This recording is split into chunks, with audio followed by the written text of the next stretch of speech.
Sabuatan sa pagitan ng ilang tiwaling pulis at mga tauhan ng NBI.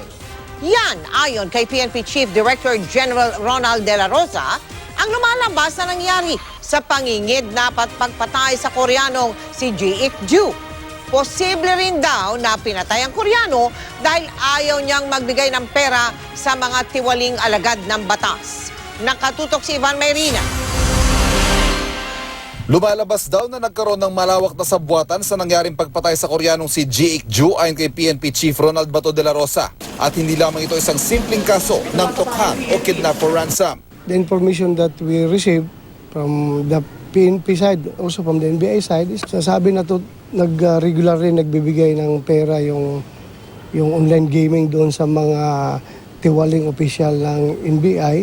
Then itong si Ji-ik Ju is matino na tao, ayaw magbigay, gustong bigyan ng leksyon para yung ibang Koreans involved sa online gaming dyan sa Mimosa, matakot na para magbigay. Ang ginamit to si Santa Isabel para palabasin na anti-drug operations. Hindi rin daw natitinag si De La Rosa sa sinabi umano ni Rafael Dumlao na may mga malalaking taong nasa likod ng sindikatong nagpatumba kay G. Sabi ko nga sa inyo, bring it on.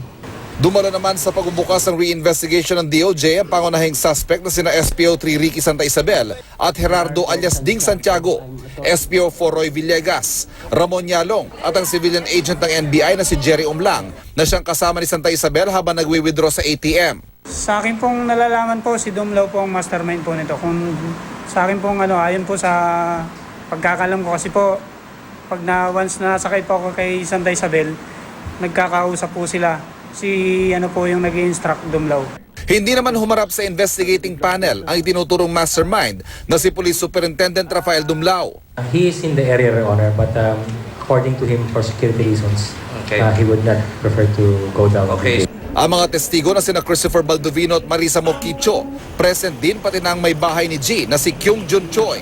Sa pagdinig inamin ng abogado ni Santiago ang may-ari ng Dream Funeral Services na siyang nagpakremate sa bangkay ni G. Inimbam nila, nilinis nila yung bangkay. So yung last part ng service is yung cremation. So admitted lahat yun.